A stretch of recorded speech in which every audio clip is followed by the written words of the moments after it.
Hello students, how are you all? Today in this class we'll study about types of Mendel's law of inheritance. Okay, let's start.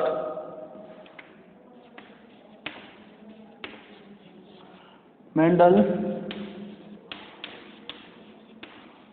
represented three laws of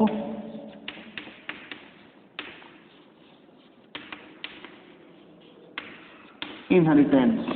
Okay, first law of dominance, second law of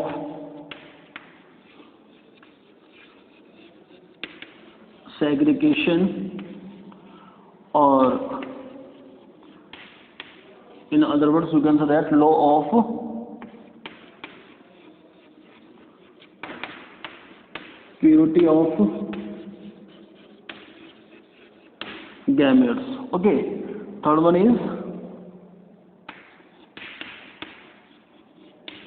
law of independent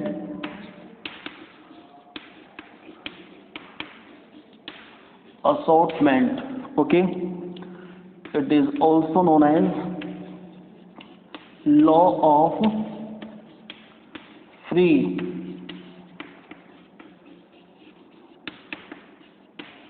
recombination. Okay, today we'll study about law of dominance. Okay,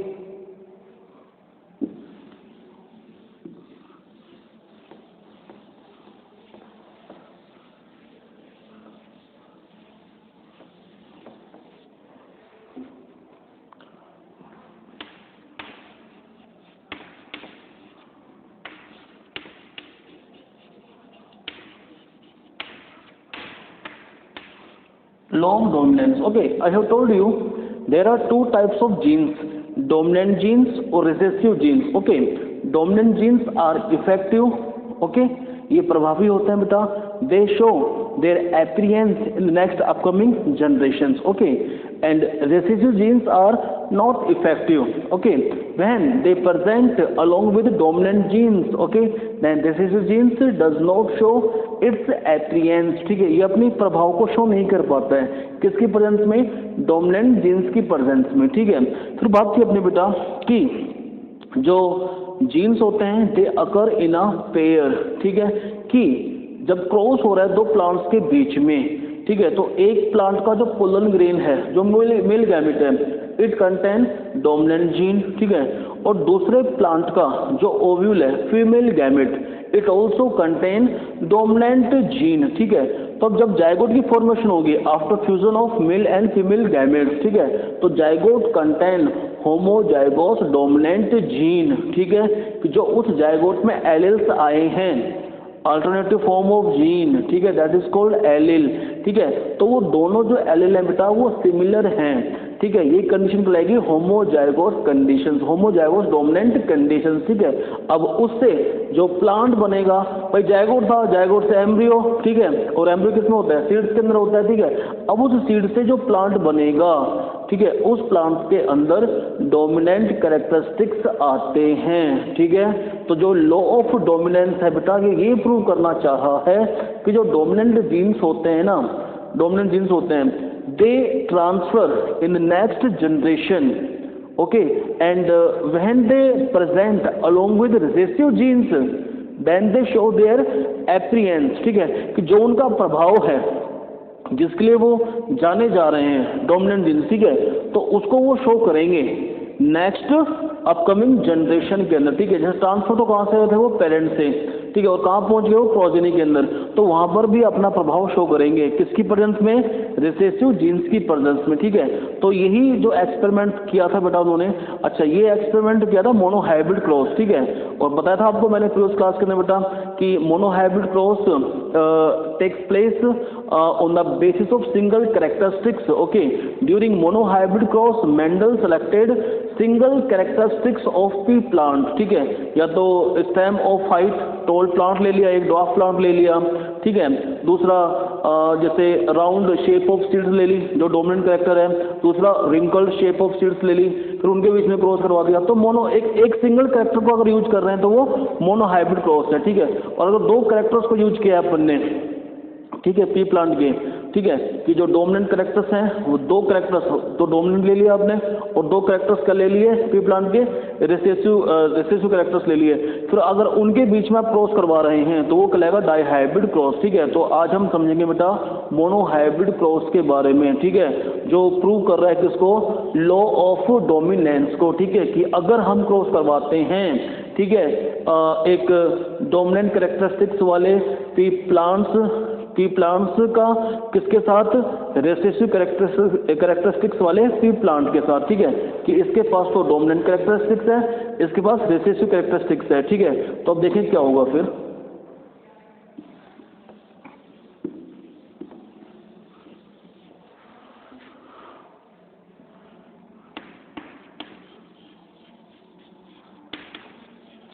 parental generation, ठीक है, ये इसको बड़ा prove करेगा। Inheritance of one gene, कि एक gene ही transfer हो रहा है पेरेंट्स टू ऑफ स्प्रिंग। ठीक है, कहाँ से, पेरेंट्स टू ऑफ स्प्रिंग, कि जो डोमिनेंट जीन है ना वो ट्रांसफर हो रहा है कहाँ से, पेरेंट्स टू ऑफ स्प्रिंग्स के अंदर। ठीक है, इनहेरिटेंस ऑफ वन जीन। तो पेरेंटल जनरेशन कौन सी थी बेटा, टॉल प्लांट था। ठीक है, तो प्लांट्स, जो टॉल प्लांट्स हैं वो क्या शो कर रहा है बेटा, कि भाई डोमिनेंट कैरेक्टरिस्टिक्स। ठीक है, जिसको हमने शो कर दिया कैसे, कैपिटल टी से। This one is recessive plants, तो यहाँ पे आप लिख देंगे tall plant, here you will write recessive plant. Okay,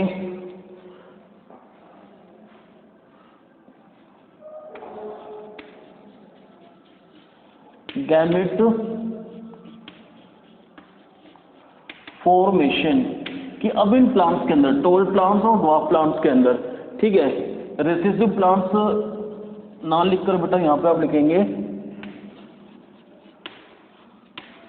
dwarf plants. ठीक है, जिसके पास क्या रेसेसिव जीन्स हैं।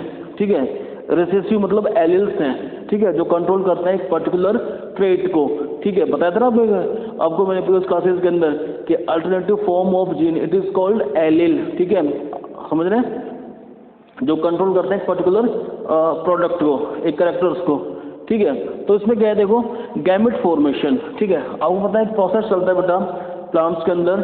ठीक है, gametogenesis, by the help of gametogenesis gametes are formed. ठीक है, अब पोलन ग्रेन्स का बनना, ठीक है, पोलन ग्रेन्स का बनना, ठीक है, इट इज कॉल्ड माइक्रोस्पोरोजेनेसिस। ठीक है, ये आप पढ़ लेंगे हायर क्लासेस के अंदर। ठीक है, और एग्स का बनना वो कहलाता है बेटा मेगा स्पोरोजेनेसिस। ठीक है, तो जब गैमेट फॉर्मेशन होगी तो गैमेट्स बनते हैं, मेल गैमेट्स और फीमेल गैमेट्स बनता है। ठीक है, तो देख लें कि ड्यूरिंग गैमेटोजेनेसिस गैमेट्स जो जीन्स होते हैं, ठीक है, genes are easily independently separate from each other. ठीक है, कि जब गैमेट्स बन जाएंगे तो हर गैमेट के पास each gamete receives each specific gene. ठीक है, समझ गए, कि जब गैमेट्स बनते हैं तो गैमेट्स जो जीन्स हैं independently separate from each other. ठीक है, and each gamete receive each specific gene. ठीक है, अब क्या हो रहा है समझे, देखो यहाँ पर कि ये पोलन ग्रेन इस एग के साथ फ्यूज हो रहा है।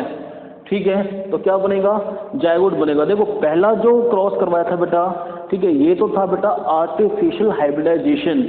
ठीक है, इसको करवाया गया था, मेंडल ने इस एक्सपेरिमेंट को करवाया था। ठीक है, समझ रहे हैं। और जो F1 जनरेशन जो आएगी, फर्स्ट जो जनरेशन आएगी उसमें क्या करवाया था, सेल्फ पोलिनेशन, ठीक है, कि भाई अब इनमें सेल्फ पोलिनेशन होने दो। फिर उन्होंने स्टडी की थी नेक्स्ट जनरेशन की, F2 जनरेशन की, भाई F2 जनरेशन के अब क्या रिजल्ट आए हैं, ठीक है। तो पहला तो उन्होंने खुद ने करवाया था ये, ठीक है, और दूसरा छोड़ दिया था F1 जनरेशन को सेल्फ पोलिनेशन के लिए, फिर चेक किया उन्होंने F2 जनरेशन, ठीक है।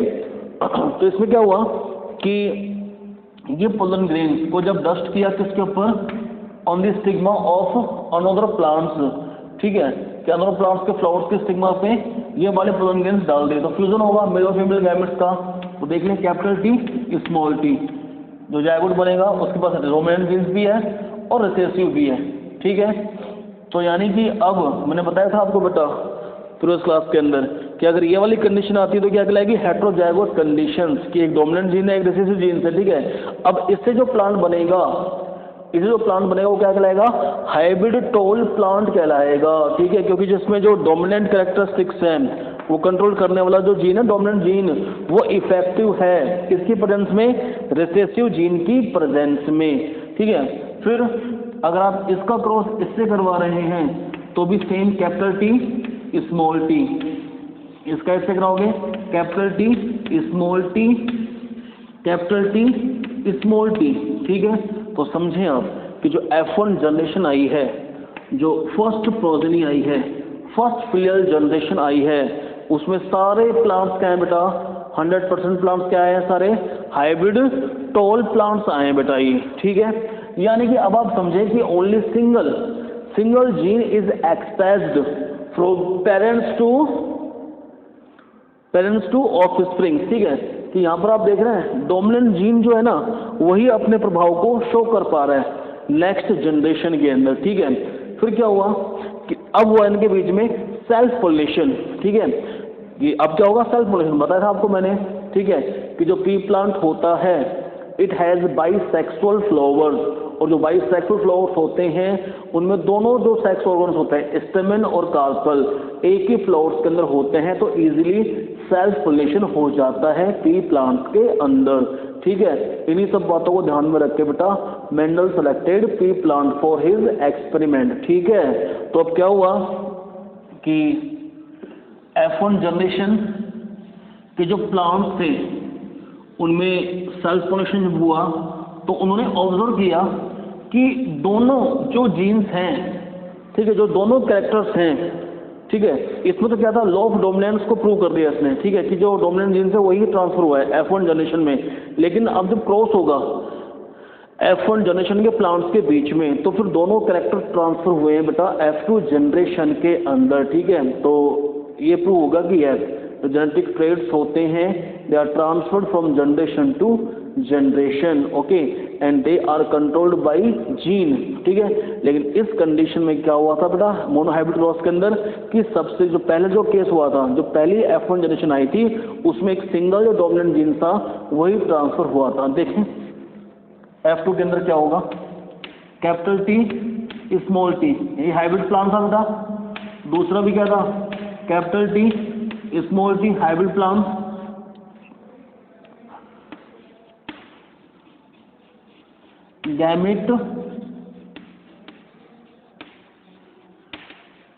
Gamete formation capital T small T, capital T small T, ठीक है। क्रॉस हुआ कैपिटल टी, ये तो होगा ना, male gamete female gamete, capital T small T, इसका जब इससे कराओगे तो कैपिटल टी स्मॉल टी, जो डोमिनेंट जीन्स होते हैं बड़ा पहले लिखे जाते हैं वो है ना, ध्यान रखें स्मॉल टी। अब आप बताएं क्या होगा इस F2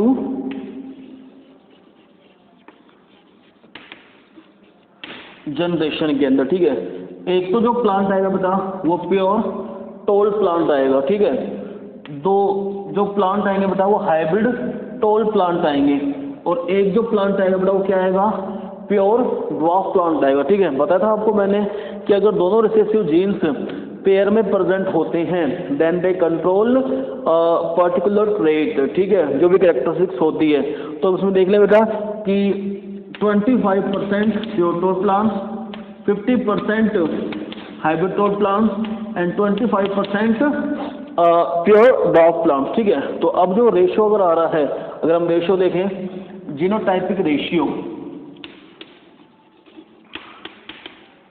जीनोटाइपिक रेशियो, तो वो क्या आएगा 1:2:1, ठीक है। एक तो pure tall plants, 2 hybrid tall plants, ठीक है, और एक क्या है प्योर ड्वार्फ प्लांट्स, ठीक है। तो जो जीनोटाइपिक रेशियो आ गया बेटा, यहाँ पर समझ लें बेटा, अगर वहाँ दिखने में दिक्कत आ रही हो तो जीनोटाइपिक रेशियो 1:2:1, ठीक है।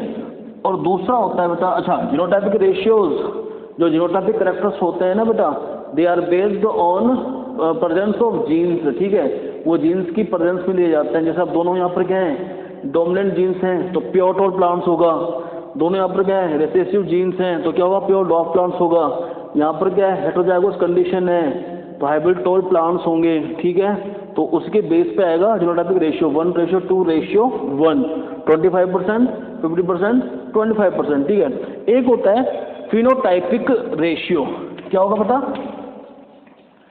फिनोटाइपिक रेशियो, जो फिनोटाइपिक रेशियो आएगा वो आएगा 3:1, कितना आ रहा है 3:1, ठीक है, कि यानी कि 75% और 25%, ठीक है, कि जो 3 प्लांट्स दिख रहे हैं ये 1 2 3, ये 3 प्लांट्स तो क्या है बेटा टोल है, ठीक है, और 1 प्लांट क्या है यहाँ पर ड्वार्फ है, ठीक है। तो आप समझें फिनोटाइपिक कैरेक्टरिस्टिक्स जो है बेटा वो डिटरमाइन करते हैं फिनोटाइपिक रेशियो को, ठीक है, कि देखने पर जो अपीयरेंस है इन प्लांट्स की, ठीक है। तो तीनों प्लांट्स क्या हैं, ये टोल प्लांट्स हैं, ठीक है, और 1 प्लांट्स क्या यहाँ पर ड्वार्फ प्लांट्स हैं। तो रेशियो क्या आ गया phenotypic ratio, that is based on physical characteristics 3:1 आ गया, ठीक है। तो अब आप इससे ये समझें कि F1 के अंदर तो F1 से ये प्लांट बने थे ना कि एक सिंगल जीन ही ट्रांसफर हुआ था, डोमिनेंट जीन ही ट्रांसफर हुआ था और उसने ही कैरेक्टर्स को कंट्रोल किया था, ठीक है। लेकिन जो आप यहाँ पर देख रहे हैं F2 जनरेशन के अंदर, ठीक है, तो दोनों ही जीन्स एक्सप्रेस हुए थे बेटा F2 जनरेशन में, ठीक है, and they control genetic characters. जैसे देख लें डोमिनेंट जीन्स भी आ रहे हैं यहाँ पर, ठीक है, रेसेसिव जीन्स भी आ रहा है डोमिनेंट जीन्स के साथ, तो ये हाइब्रिड कहलाएंगे, ठीक है। और यहाँ पर ठीक है दोनों जो रेसेसिव जीन्स हैं वो आ रहे हैं, ठीक है, जो प्योर कैरेक्टर है पी प्लांट का यानी कि ड्वार्फनेस, ठीक है, उसको कंट्रोल कर रहे हैं, ठीक है। तो ये मोनोहाइब्रिड क्रॉस बेटा ये बता रहे हैं लॉ ऑफ डोमिनेंस के बारे में, ठीक है, कि जो डोमिनेंट जीन्स होते हैं they are transferred from parents to F1 generations, ठीक है, and they control characteristics, they show their appearance, their role in the presence of recessive genes, ठीक है, क्योंकि ये प्रभावी होते हैं और recessive क्या होते हैं बेटा अप्रभावी होते हैं, ठीक है, वो अपना प्रभाव शो नहीं कर पाते हैं in the presence of dominant genes, okay, ठीक है, ओके, थैंक यू।